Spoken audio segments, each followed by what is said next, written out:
Hello viewers and welcome to Daily Politics. On this program, we discuss issues around politics, policy and governance. I'm Hamza Idris.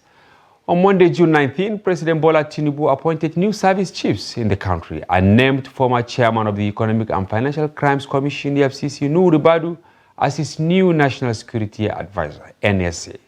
These moves were expected to rejig Nigeria's security architecture in order to address some of the country's security challenges, such as Boko Haram, harder farmer conflicts, militancy in the Niger Delta, ethno-religious conflicts, kidnapping and banditry, among others. Following the appointment of the new service chiefs and security chief, however, the armed forces of Nigeria issued signal instructing over 100 generals, including major generals, brigadier generals, and some colonels, and their equivalent in Navy and Air Force to retire from service. Sadly, this has become the norm since 1999. The deadline for the retirement was slated for July 3. With what many describe as early retirement of senior officers, there is a seeming worry that Nigeria is losing some of its most revered generals in a time of need. This, among many other issues, will form our conversation tonight, as we are joined by someone who also served in the military, retiring as a captain. He's also a medical doctor and an Islamic scholar of repute. Welcome to Daily Politics, Sheikh Dr. Ahmed Gumi. We're happy having you in our studio. Okay, thank you. It's a pleasure for me to be with you. Thank you. We'll go on a short break, and when we return, the conversation commences. Don't go away.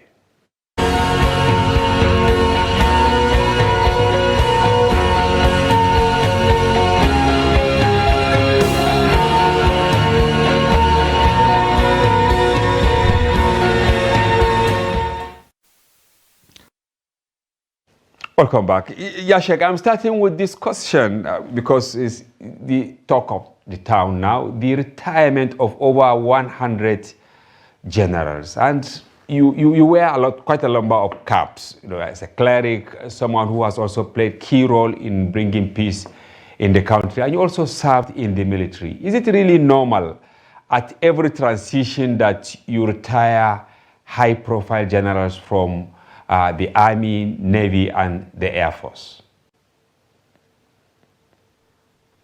As you have already said, something that started when the new dispensation or the political dispensation started in 1999, whereby these positions are politicized. They have lost their professionalism. People look at their regional affiliation, ethnic or religious inclination, not only the qualified professional acumen that is supposed to be of such an institution. It's very unfortunate. It's a very bad development that we lose officers after training them. Some abroad, spending a lot of money to train them on different kind of warfare. Then suddenly, because of ethnic, religious, or regional consideration, we have to retire with appointments, a lot of officers. You see, the hierarchy in Army does not allow a junior to preside over his seniors, and there will be a break of chain of command, and that necessitates that they have to be retired. But we don't have to put everybody who is a junior just because of his tribe or his religion or from where he comes to head such an institution, especially in a time when our main problem, the elephant in the room, is the security issue. We need qualified hands. We need people who have experience, people who understand, who are intelligent, not just because you belong to a tribe or belong to a region. I hope as we develop our political programs, we will come to overcome this. Military and the judiciary should be off hands of the politicians. Politicians should not have hands in these institutions. Otherwise, they'll be politicized and vandalized, and you see they are made into a laughing stock.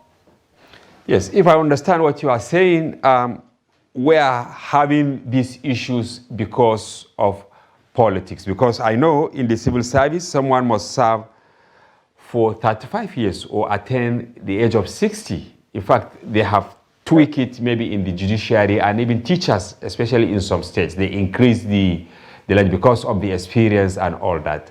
Now, is it, as you said, 1999, but people or countries don't operate in isolation. Is it that this is what obtains in other countries around the world, or we domesticate our own philosophy as far as retiring our generals is concerned? Well, you see, security apparatus is a very sensitive institution. We could see in America when Barack Obama became the head of state, and he left all the chiefs that were appointed by the Republicans because there was a war in Iraq, and the people who were engaged in the war are better people who can withdraw their troops and whatever they do.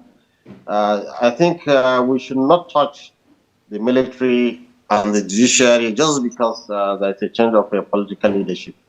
And also the civil service, it's affected now. You find that PAMSEX is a position which is supposed to be purely professional, civil servant, and you find that now it's also politicized.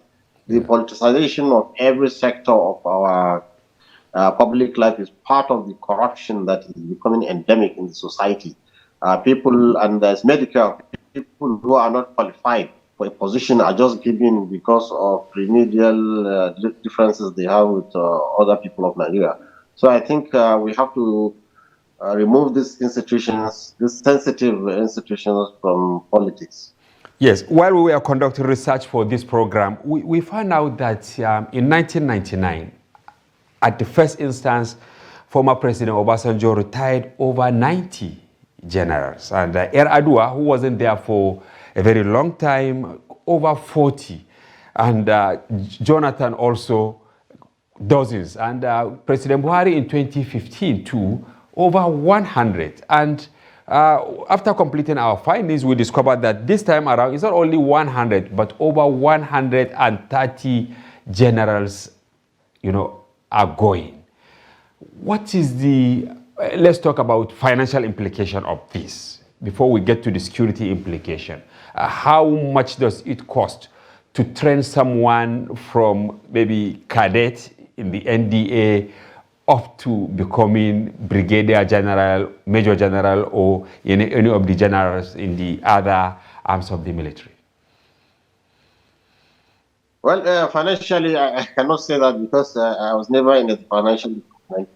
But you could see an officer who has been to Tandos, who has been to America or India or Pakistan to do special military warfare courses, will definitely, the nation will bear the burden of training him in hard currency. Yeah. And for a rough estimate, I don't see a person becoming a general in the system we have for spending on him not less than $3-4 million, Wow. just as a rough estimate, and you could see the loss. But more important is the expertise that we lose. Exactly, which is the second leg of the question. And now the expertise that we are losing, yes. And it's so evident. And we could see, just for instance, the last dispensation and the last crop of officers. I had the opportunity to sit down with some of them, and I could particularly see the difference with the former Chief of Defense Staff. He a very intelligent person. When we had discussion about this kinetic and non-kinetic approach to problem solving, security problem solving, I could see that he really understood it. And you see how he has managed to even free some of the hostages that were captured by some of the bandits. Yes. Because he understood the issue. Just imagine if all officers in all cadre are some people who are well experienced, intelligent enough to understand the implications of security. Nigeria could have been better than what we are facing now today. Exactly. You cited example what is happening in the United States. It also applies to other institutions like custom. You know, people are underrating the value of custom in security because all these guns, all these black market guns that gun runners, it's the duty of the custom to apprehend them. You know, the drugs, illicit drugs that are going into bush, and many other things is the custom, and the custom need to be robust. And in the Exactly. last dispensation, if an officer who's a military who's trained just to kill has given a big sensitive position like that, just for parochial reasons. He was really unqualified to be doing that job. The professionals were denied that position, Yeah, for and eight I think years. this should not be repeated again in Nigeria. You cited example of the United States, where a new president inherited the generals that served under the man before him. Why do you think we are changing ours? Of course, is it because of religious sentiments, ethnic, or what? Yes, when you say politics, it goes all under it. Ethnic, religious consideration, regional considerations. I could remember, I could see if a region have a chief, among the chiefs, you see their local people dancing as if he's going to bring something to their community, more what the others will not do. This is it's a wrong style we are teaching Nigerians. You don't Okay. need your mind to be there up for security to prevail. Whoever is there under oath, he should perform his duties. He should not relent in seeing that criminals are tackled, are stopped, and brought to book. Criminals and whoever is involved should be accountable. But you see, when we clap our hands when it's our man, just for instance, the last dispensation, we have our men all over there, but people are dying in Zamfara, in Katsina, in Kaduna South. People are fighting, you know, ethnic fight. People are fighting where we don't know how to come in between, government to come in between and separate it. Rather, government will take one side, you know, label others as bandits, as criminals, an ethnic problem that needs, that's like amnesties, do things like social amenities that can bring people together. No, they would prefer to spend billions and billions in buying military equipment that cannot actually solve this problem. Yeah. During the President Buhari administration, you were famous in trying to address the problem across Nigeria, because it's not just about Northwest where we have banditry till date. What actually informed your decision to get into that risky endeavor, going into bushes, talking with bandits and all that? Yes, it's a situation which we have no option. We cannot just fold our arms and see the whole nation bleeding when we can do something to stop it. The moment I realized it's not just about criminality. You see, when you have more than 20 people with gun in the bush attacking, it's more than criminality. There's something underneath. And this is what we try to investigate. After our diagnosis, we realize, okay, it's a farmer had a clash that metamorphosed into all what we have seen. Then we said, okay, let's cross the aisle and see the other side and hear what they have. Maybe the government and the security forces can benefit. And we make sure we don't go to meet them without the presence of some security elements so that they can also understand from what these people are saying something that can assist them, especially in the non-kinetic approach to conflict resolution. You actually covered a lot of ground, because I know we've been following you, interviewing you, but at a time, is it that you got frustrated that you hands off the intervention, or what really happened?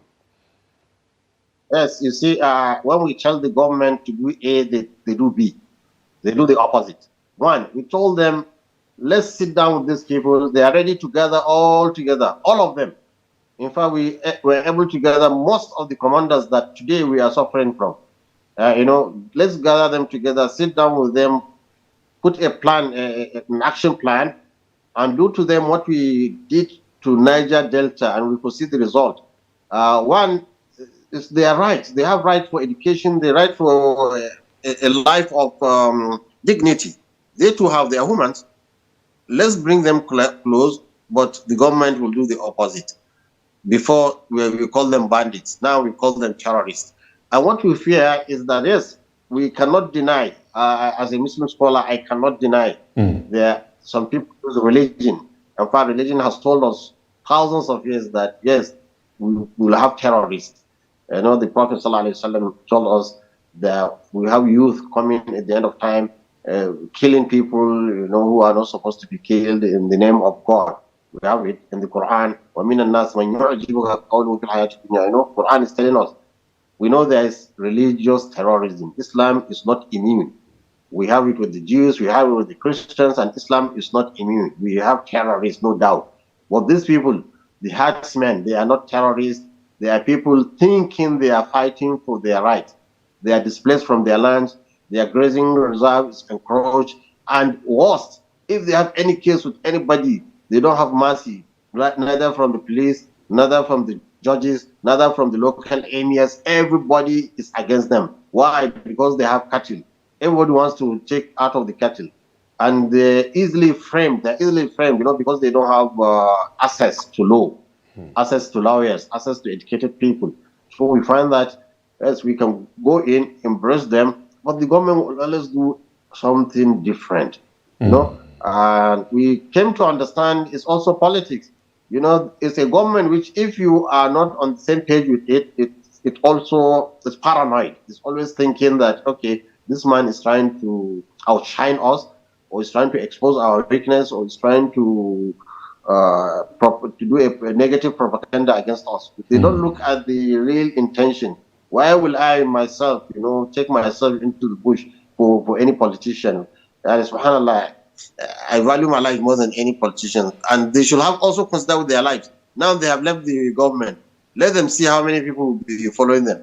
People even discard politicians once they lose their power. Why should I give my life to a politician which people don't even respect? Exactly, and that is the question, because people are still asking questions. If maybe President Buhari, who happens to be a Fulani, someone from the north, could not solve the problem at that time, what are the chances that a new government with a president from another part of the country will really understand the complexity of the problem and address it head on? And that is why we pleaded with you to come on the program, and we thank you for coming. But do you see any way forward with the new administration? Oh yes, yeah, they have, because they are starting from the scratch. I think they have all the opportunity now to take the right course. And I think by having the NSA and Nuhu Rebato, I think it's a positive step for us in this area.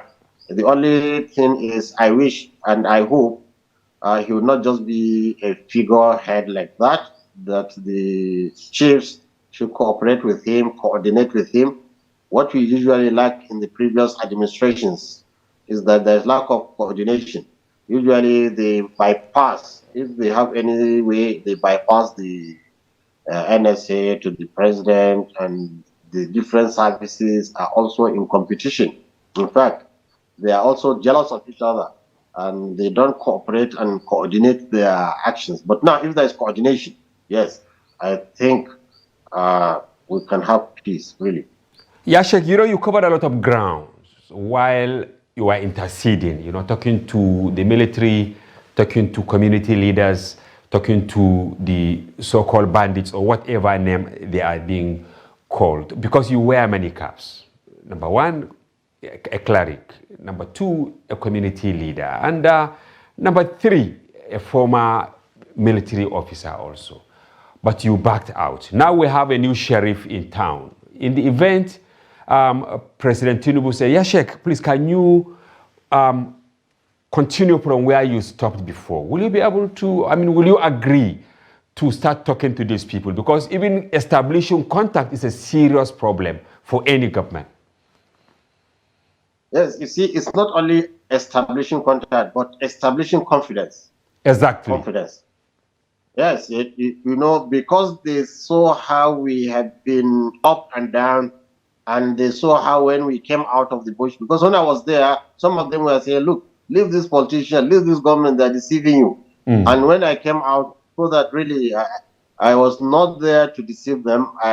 Because I challenged the government on what it's doing. So we have built a bridge of confidence, not just contact, confidence. I think this is the time really to come down, put everything on table. But one thing important, I think I will advise the security chiefs is that the approach should be holistic. It's not Okay. only me. There are a lot of people I know, experts in this area, who have gone and met them. We are all talking together. We are putting a blueprint. It has to be holistic.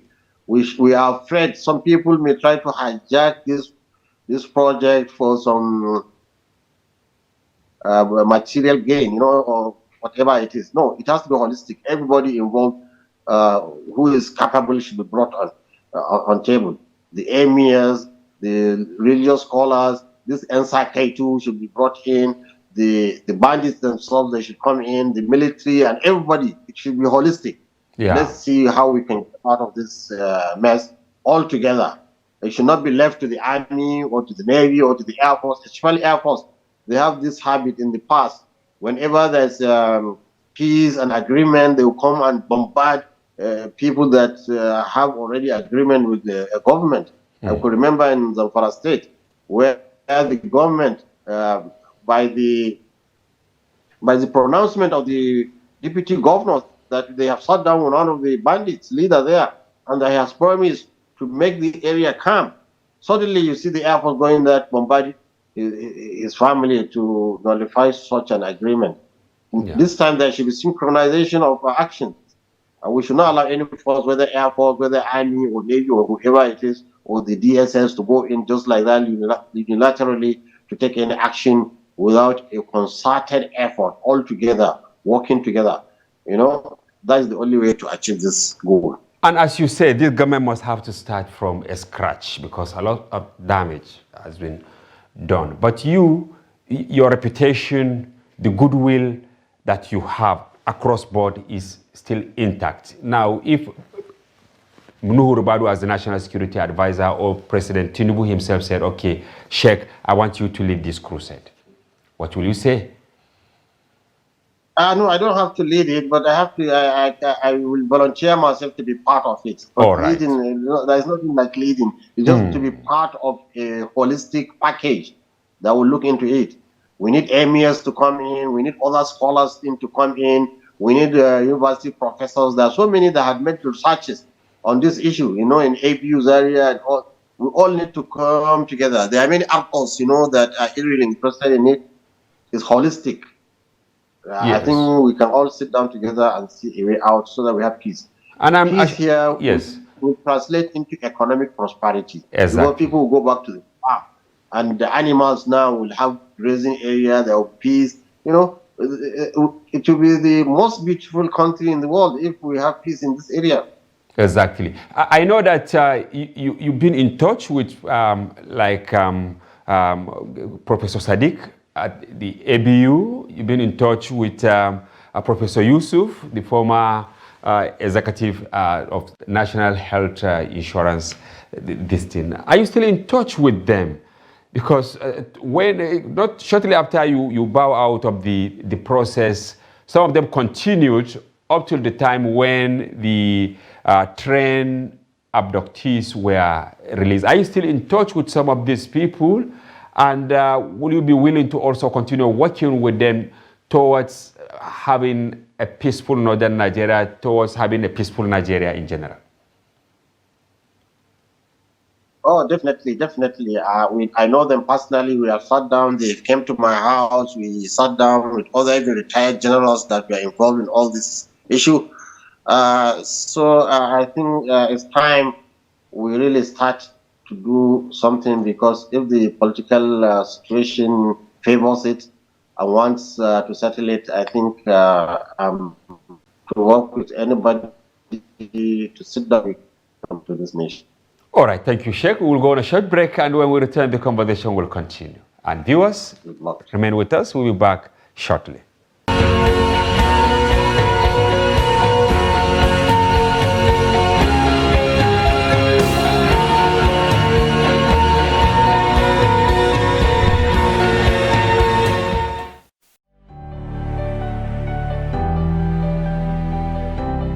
When you read a paper or when you listen to news, you want to get the real facts. That thing that they don't want you to say, those are the things I want the readers to know. There's this satisfaction when you come the next day and your paper did well. And when I mean by your paper did well is that other papers don't have stories that are better than yours. And that kind of thing, you see the story will attract interest. I don't expect you to see such a thing. Me, I'm not a Japanese human being. If you go out and arrest some compass. You see, I've been in love with a newspaper for a very long time. It will not go because you cannot replace reading with internet this thing, because whatever you see in the internet is a combination of good, bad, and ugly. Even in developed countries like US and Europe, there are still newspapers. There are newspapers who publish hundreds of thousands of copies.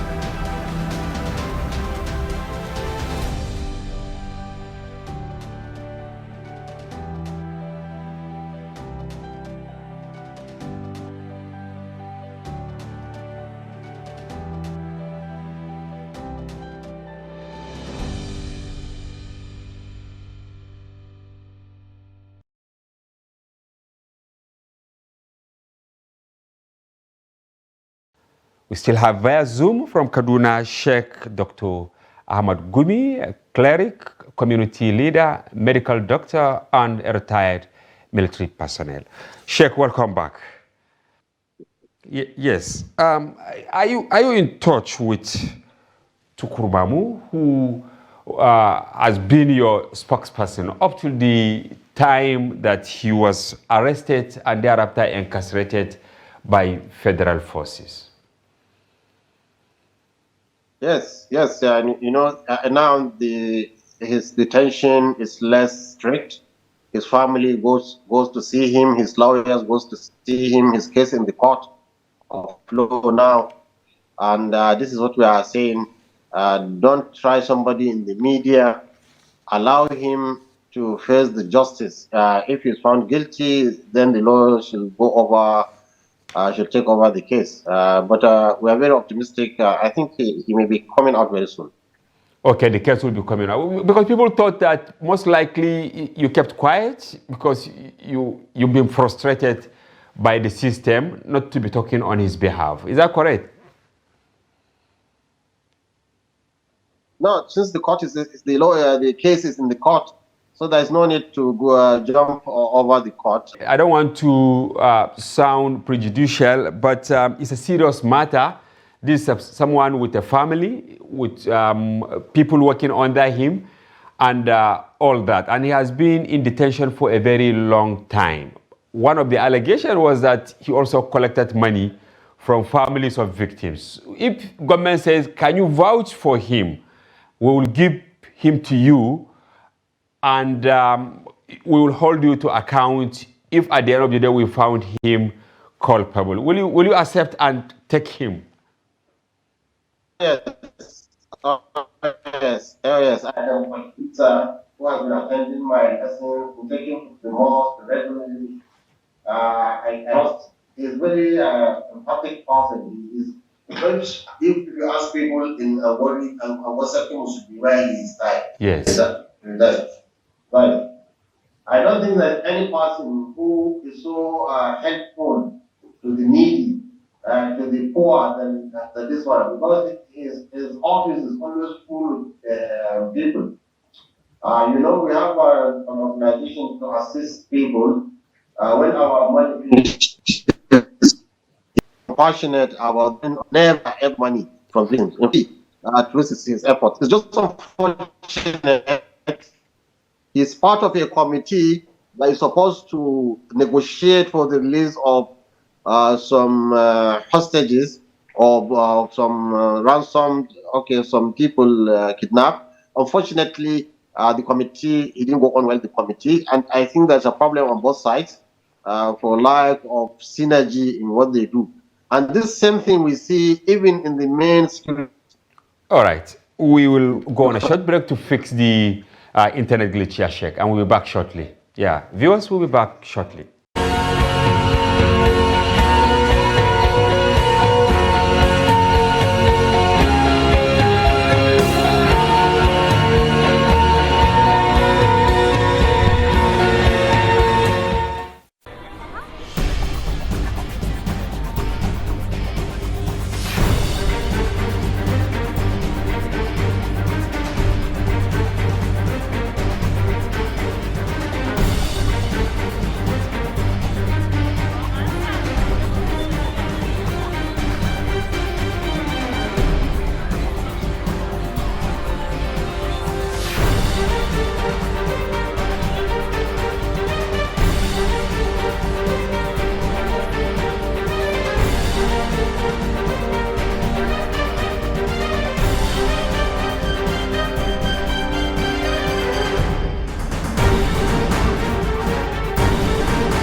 Trust TV, documenting the Nigerian story.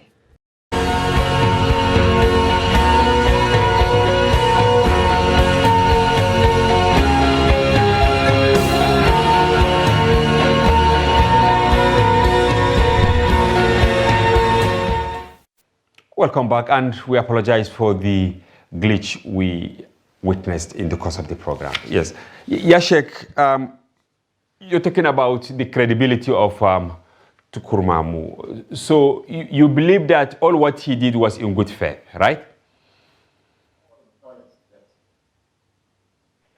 You know, he's such a religious person, and I perceive how he has been helping the poor, the downtrodden, the unprivileged. Yes, and if you see his newspaper, Daily, what do you call it, Desert Herald? Desert Herald, yes. It's usually fight corruption and misdeed, and he's very courageous and fearless. I think these are the problems that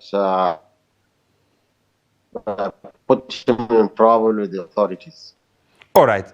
Now, before you stepped aside in the negotiation, you were an advocate of amnesty for the bandits. Why did you take that path of amnesty? And assuming you are coming back, will you still emphasize amnesty? Okay, you see, I'm very glad the former governor of Zamfara State, Governor, His Excellency Governor Rima, has recently made some pronouncements on the same line of action. Yes, Ahmed Sani Rima, yes. Dialogue, there is need for, and he is specific, there is need for us to do what we did to Niger Delta.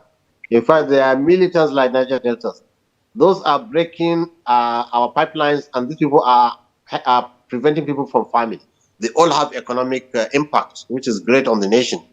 And secondly, Niger Deltans were left without education, with environmental pollution, and these herdsmen were also left without education, and they have lost their livestock, cattle, and it's a big wealth for a nation to lose livestock, which we should not allow that.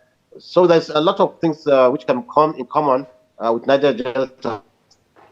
The amnesty is just a package; it's just a parcel of the program. The documents can come out now in the public TV, go to the State House and speak. Despite the fact that he was a militant before, and God knows he did. And he was in a good gesture. See, he already took the nationalist protecting even democracy and all this stuff, and saying he's going to prevent vandalization of pipeline. We will make sure that our forest is safe and nobody is kidnapped. Okay, Ashek. Some people are saying the problem with your prescription is that it takes like 4-5 years to nurture a full-grown bull and then sell it highest, maybe 350,000. Now, even if you are to give some of these young Fulani who have taken arms against the state, if you give them 5-5, meaning it will take them a decade or more to start reaping from what you give them, assuming you give them a cow. Whereas if they abduct just one person, they can get 30 million, 50 million, 100 million. Do you think they will really accept that overture of going back to their old trade of herding? Yes.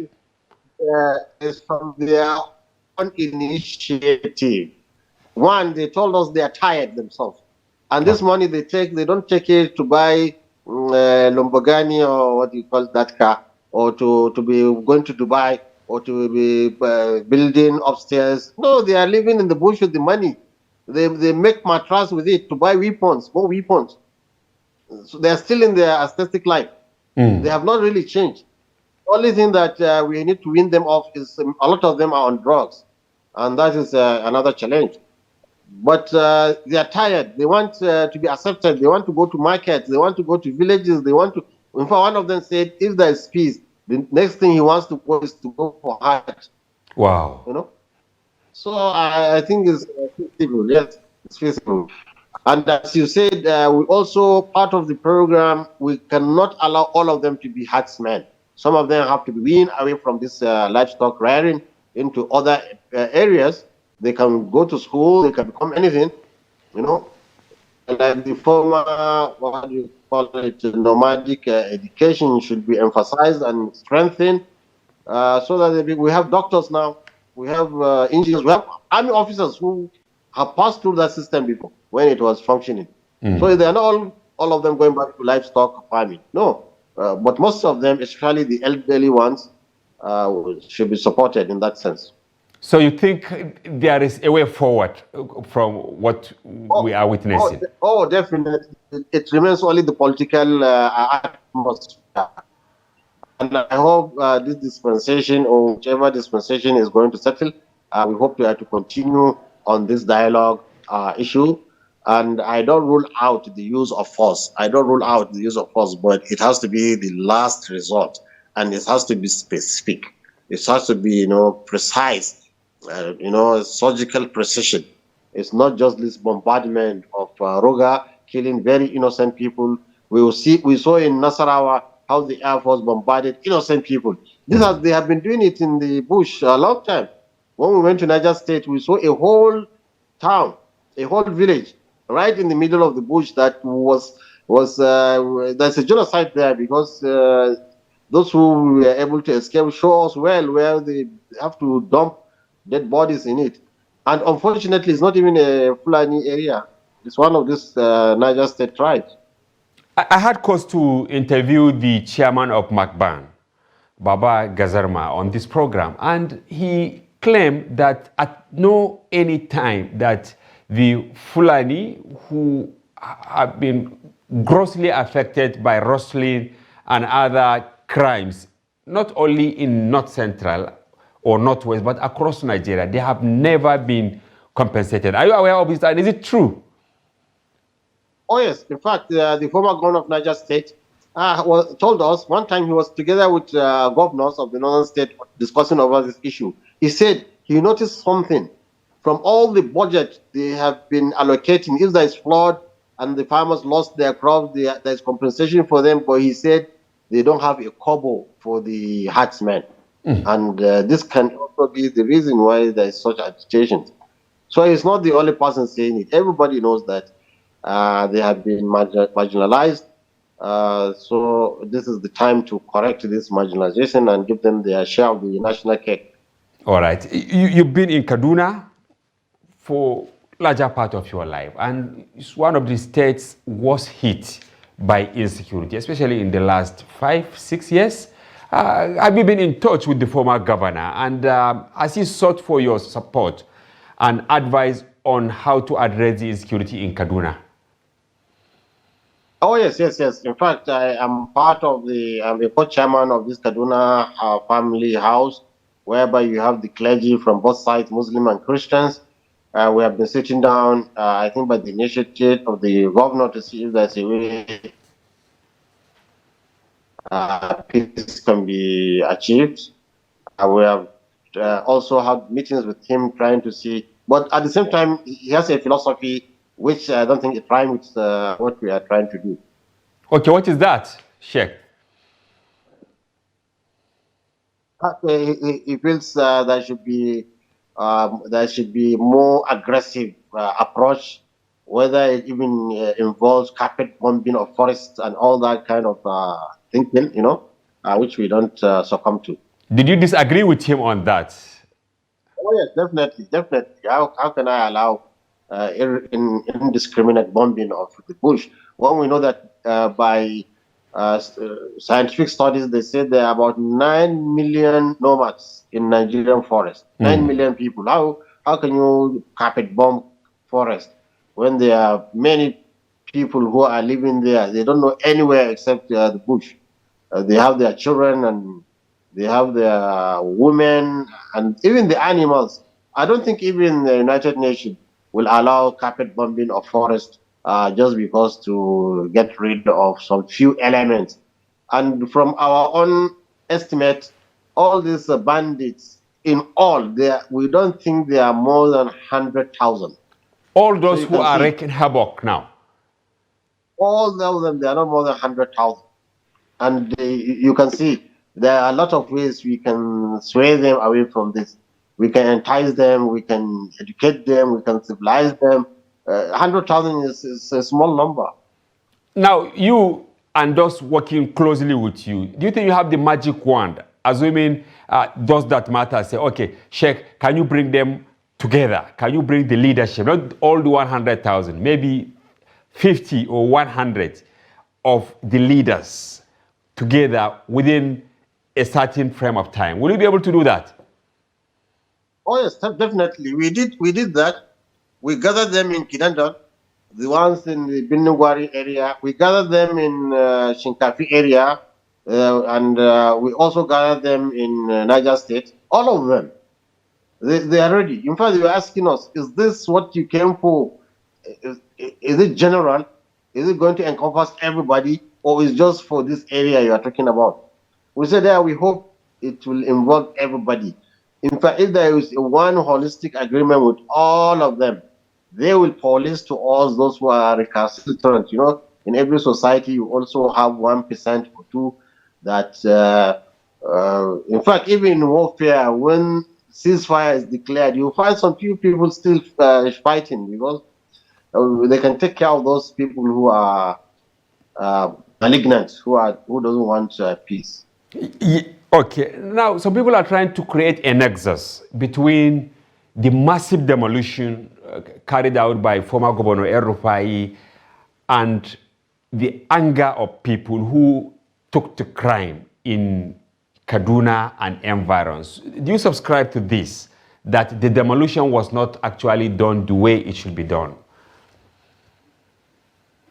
No, actually, demolition is a negative action. You see, even if somebody builds something illegal in a place, why don't you confiscate the building? Because the building costs money and use it for what is supposed to be legal. So my idea of demolition, actually, I'm not for that. He has finished his own. Now, will you support the governor that took over from him to continue from where he stopped, or you will advise him to take a different path when it comes to addressing some of these public interests? I had the reason to sit down with him almost 2 times. I think the governor, part of the things I tell him, look, if there's a mistake the previous government did, he should not continue to do it. Do the right thing is better than to continue on doing the wrong thing.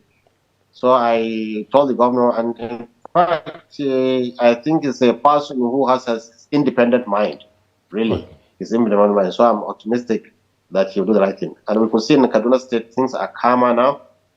This demolition and destructions have stopped. So we hope also the banditry will stop. But yes, it has relaxed in Kaduna, but move to Kano. We are now witnessing massive demolition in Kano. What advice do you have for the governor there? And even in Niger, we had a story where the governor demolished a police outfit because it was constructed on pipeline, I think water reticulation and things like that. If the building is non-functional, maybe on a pipeline or eat ground where we need space and you have building, no, this is a different issue. Okay. But this is a different issue because it has to move because it will make the place dysfunctional. If it's such a reason, then there is justification. There is this allegation, Sheikh, that some government at the center and even in Kaduna, so that they disagreed with some of your prescriptions because they feel you are against the APC. Is that correct? No, I'm not a partisan person. I think I was more harsh and against PDP, Obasanjo, and what do you call them also? Buhari, because Buhari, we have to put some break so that people don't think there is something underlying from our criticism. Otherwise, what we have said on Jonathan and Obasanjo when he was in power is even more than what we have said on what do you call him? Government, APC. We are not partisan. Whichever government comes, if it's doing the right thing, we praise it for it, and if it's doing the wrong thing, we correct it for it. And what is keeping you going? Is it the military experience you had that you are fearless when it comes to calling people out?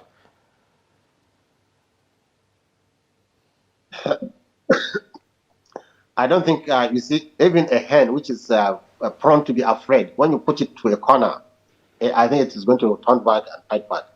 The situation in Nigeria has reached a stage whereby we don't have any option. We don't have any, if we want to survive as a nation, we just have to stand and face the wrongdoings and face whoever is involved in criminality or whoever is involved in the wrongdoings to correct him.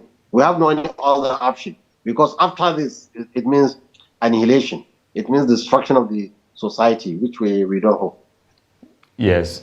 Before we come to the program, some of our colleagues said we should ask you this question. Why did you left the military? A promising path at that time.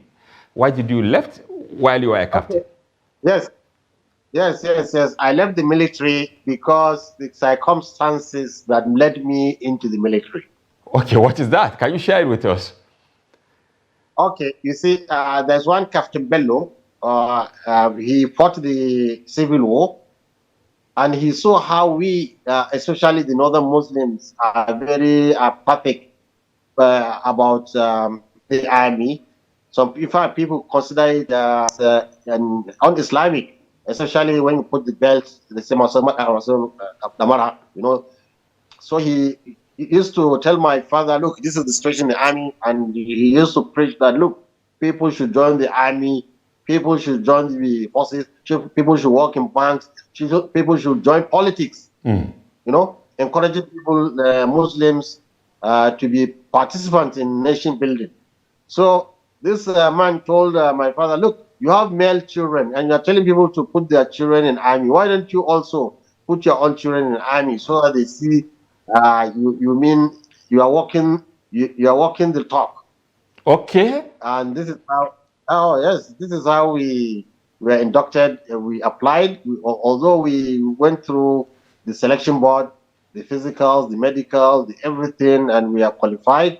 I and my brother, who also left the army as a brigadier general, we joined the army as an example. But then, I, as a kid, I have one dream, I have one ambition. That is, I just want to learn Islamic and Arabic studies. And that was how you left. I just have that in mind. So, when I now rushing, especially in the north, rushing to enter the army, to enter all forces, now there's no stigma about joining the army. Halas, my duty has been done. So I think I should pursue what I think I like in life, which is to be an Islamic scholar, teaching people the way to religion, and also helping the society in building a civil society where there's tranquility and where everybody practices religion without coercion. All right. Thank you very much. We will still come to you some other time to ask more questions on the other part you took. Well, thank you for joining the program, Sheikh. It's a pleasure for me, and I really praise your TV, Daily Trust TV, and I would like to participate more and more and more and see the progress of this TV because it's neutral, it's after telling the truth without being unnecessarily stubborn. Thank you very much. Thank you very much. Thank you. And because we've been with Sheikh Ahmad Gumi, cleric, medical doctor, and a former military officer. We hope you enjoyed the program. Join us tomorrow for another interesting package. Bye-bye for now. I'm Hamza Idris.